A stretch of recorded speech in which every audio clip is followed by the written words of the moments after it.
तर मंडळी आज आपण बनवणार आहोत खमंग आणि चविष्ट अशी काकडीची थालीपीठे। तर त्यासाठी 2 काकड्या मी इथं किसून घेतलेल्या आहेत। त्याच्यामध्ये ओली कोथिंबीर आणि 1 कांदा बारीक चिरून टाकलेला आहे। 1 कप गव्हाचं पीठ, अर्धा कप तांदळाचं पीठ आणि अर्धा कप बेसन पीठ टाकलेलं आहे।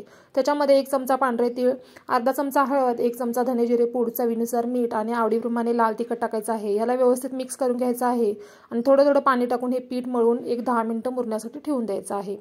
तर 10 मिनिटांनंतर पीठ मुरल्यानंतर एका पोळपाटवरती रुमाल भिजवून घ्यायचा आहे। त्याच्यावरती पाणी लावायचं आहे आणि पाणी लावूनच हे पीठ म्हणजे थालीपीठ आपल्याला थापून घ्यायचे आहेत। वरून पांढरे तीळ सुद्धा टाकायचे आहेत आणि ह्याला 4 होल पाडायचे आहेत आणि तेल लावलेल्या पॅनवर किंवा तव्यावरती थालीपीठं खरपूस अशी भाजून घ्यायची। तुम्ही तेल वापरू शकता किंवा तुपाचा सुद्धा वापर करू शकता। चवीला अगदी भन्नाट लागतात। त्याचा फुल व्हिडिओ सुद्धा मी खाली दिलेला आहे, नक्की ट्राय करा। आणि हो, दह्यासोबत, सॉससोबत किंवा लोण्यासोबत तर अप्रतिम लागतात। चला तर मग पटकन ही थालीपीठ ट्राय करा आणि रेसिपी आवडल्यास चॅनलला सबस्क्राइब करा। धन्यवाद।